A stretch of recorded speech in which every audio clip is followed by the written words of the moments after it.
So news recently broke that Christina Hodson has been tapped to write the Batman film titled The Brave and the Bold for James Gunn's DC Cinematic Universe. Now, I get it, you don't know who Christina Hodson is, but you might have heard of some of the movies that she's written, like 2020's Birds of Prey or 2023's The Flash. So, yeah.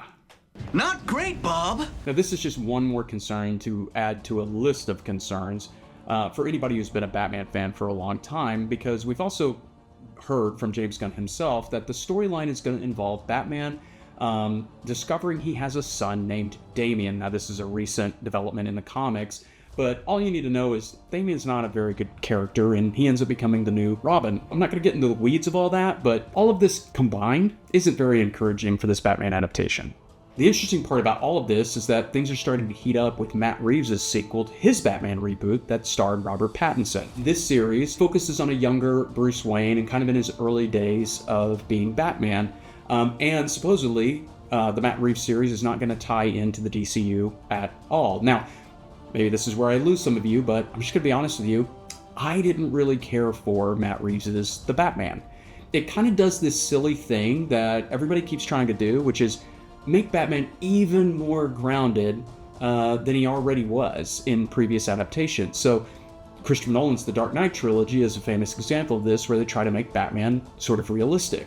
But Matt Reeves' version of Batman is even more realistic. You can just tell that the filmmakers were really nervous to include any of the fantastical elements from the comics. I mean, yes, it's not super realistic for Batman to use his grapple gun to get around, but it just looks so dang cool. You know, this would be akin to watching Spider-Man spend an entire movie using elevators to get around New York City instead of using his web shears.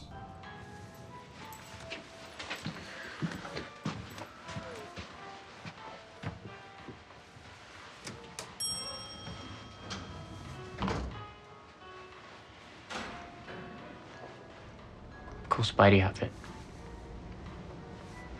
Thanks.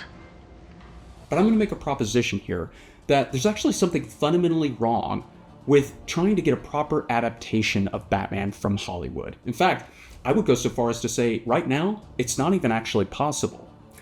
And to just put it out there, I think the problem is this.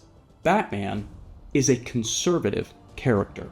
And this should come as no surprise that everybody involved in making a Batman film adaptation right now is a far-left liberal. So I don't know if we're going to be getting a proper Batman adaptation anytime soon.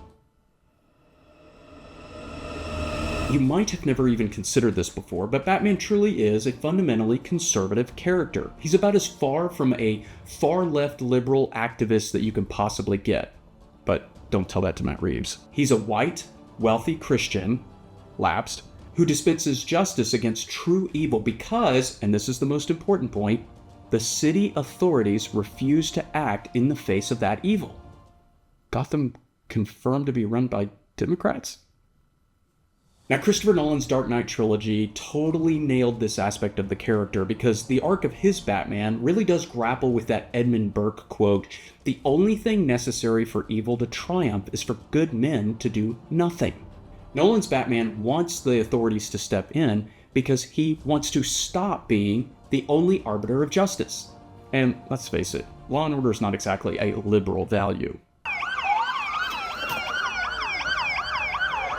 Batman is also a morally right character. Now, he does use violence against criminals, and we can argue about whether or not that's morally right, but aside from that, he really has no vices. He's not a womanizer, he's not a drunkard, he cares for the poor, he adopts an orphan.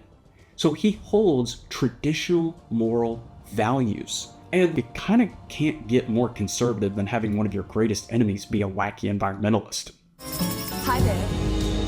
Because everyone involved in making a Batman film adaptation today is a far-left liberal, they're basically incapable of even writing a conservative character. See, they see all of these intrinsic values of Batman as a problem that they need to fix. And so instead of getting a proper Batman, we instead get one who's an Antifa terrorist fighting incels.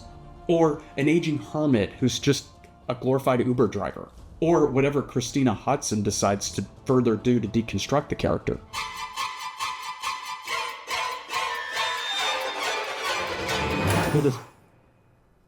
The problem with Batman is the same problem that's plaguing a lot of major franchises from studios today, and that is the people involved in making them aren't really interested in maintaining any of the things that made these characters popular in the first place.